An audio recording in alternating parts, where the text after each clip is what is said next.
बहुत अच्छे लोग बैठे हैं, बुद्धिमान लोग बैठे हैं, इंटेलेक्चुअल लोग बैठे हैं। सुरेश माने जी बैठे हैं जिन्होंने बड़ा लंबा समय मान्यवर कांशीराम जी के साथ काम किया, सिस्टम में काम किया, हमारे मिशन पे काम किया है, वो भी आपको बताएंगे।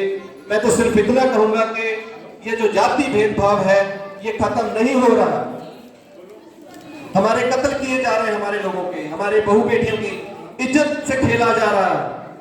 तो क्यों कब तक हम ऐसे मूक दर्शक बनकर देखते रहेंगे? क्यों अपनी आंखें बंद करके बैठे रहेंगे? तो आज समय है, समय ये मांग कर रहा है। अगर आज हम एकत्रित नहीं हुए, आज हम इकट्ठे नहीं हुए, आज हमने अपनी छोटी छोटी बातों को लेकर लड़ाई झगड़ा, आपस में ही टांगे खींचना बंद नहीं किया अपने समाज का, तो ये वो दिन दूर नहीं जब वो हमारा समाज एक बहुत गहरी खाई में गिर चुका होगा, जहां से उसको निकालना बहुत मुश्किल हो जाएगा। अभी ताजा ताजा उदाहरण है सुप्रीम कोर्ट की, सबसे बड़ी अदालत है, और 10% उन्होंने माने साहब को अभी अभी आरक्षण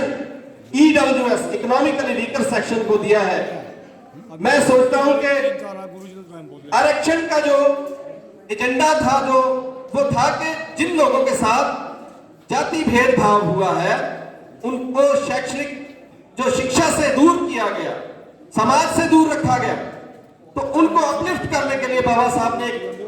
भारतीय संविधान में हमारे फंडामेंटल राइट्स के जरिए हमें वो हक दिया कि ये लोग अपलिफ्ट हो जाएं, ये भी बाकी समाज के, समुदाय के बाकी वर्गों के बराबर आ जाएं, तो इनको आरक्षण देना है। तो इसमें गरीबी अब कहां से आ गई? तो 5 जजों का बेंच था, 2 जज लुइया थे और 1 जज और थे जिन्होंने इसका विरोध किया कि ये नहीं, ये गलत हो रहा है। तो बहुत बड़ा हमारे रिजर्वेशन पे हमला होने वाला है, शुरुआत हो चुकी है। जैसे मुझे लग रहा है कि जैसे इन्होंने ऐसे अभी आर्थिक आधार पे, गरीबी के आधार पे शुरू कर दिया, तो ये वो दिन दूर नहीं जब ये आरक्षण ही खत्म हो जाएगा। आरक्षण के क्या मायने रहे जब आप शेड्यूल कास्ट को अपलिफ्ट करने के लिए आरक्षण दे रहे हो और दूसरी तरफ उसी जनरल कैटेगरी को अपलिफ्ट फिर से अपलिफ्ट कर रहे हो, जो हजारों सालों से, सदियों से अपलिफ्ट ही रहे। तो ये मायने साहब, सुरेश मायने जी इसके बारे में थोड़ा डिटेल से बताएंगे, क्योंकि वो लॉ के प्रोफेसर हैं और कानून के ज्ञाता हैं, कि हमें इसमें कैसा अपना योगदान पाना चाहिए, कैसे हमें ये लड़ाई लड़नी चाहिए। तो मेरा कहने का मतलब है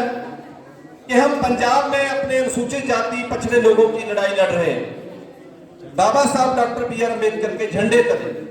क्योंकि जब तक हम अपनी अपनी जाति का झंडा नहीं छोड़ेंगे कि ये फला संस्था जी, ये फला संस्था जी, तब तक हम इकट्ठे नहीं हो पाएंगे।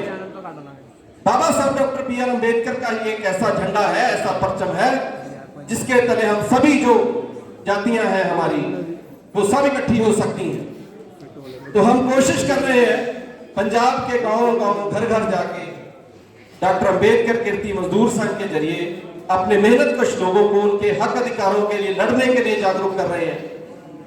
उनको हक अधिकार बता रहे हैं, उनके साथ उनका जो शोषण हो रहा है उसके खिलाफ लड़ाई लड़ रहे हैं। तो ऐसे ही हम पूरे भारत में जो हमारे बड़े हैं, बड़े लोग हैं, सीनियर लोग हैं, राजेंद्र प्रसाद गौतम जी जैसे लोग हैं, सुरेश माने जी जैसे लोग हैं, RN आदिवंशी जी जैसे हमारे महापुरुष हैं, तो इन सब को लेके हम चाहे किसी भी संस्था में, किसी भी फेडरेशन में हम काम कर रहे हैं, लेकिन मेरा निजी तौर पे ये पर्सनल जो है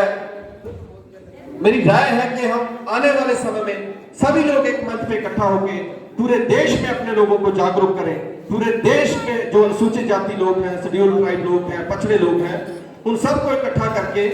एक बड़े स्तर पे हमारी जो हम पे जो हमले हो रहे हैं,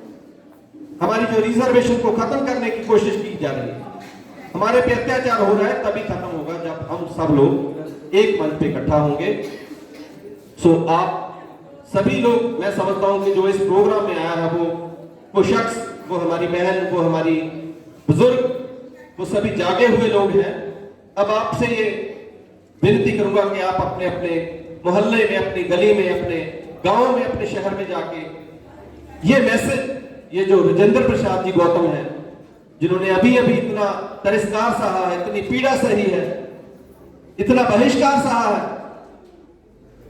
सो इन सब लोगों की बातों को अपने अपने लोगों में, अपने अपने बच्चों में जाके जरूर बताएं, ताकि इस मूवमेंट को हम और बड़े स्तर पे लेके जा सकें। जय भीम, जय भारत, जय संविधान।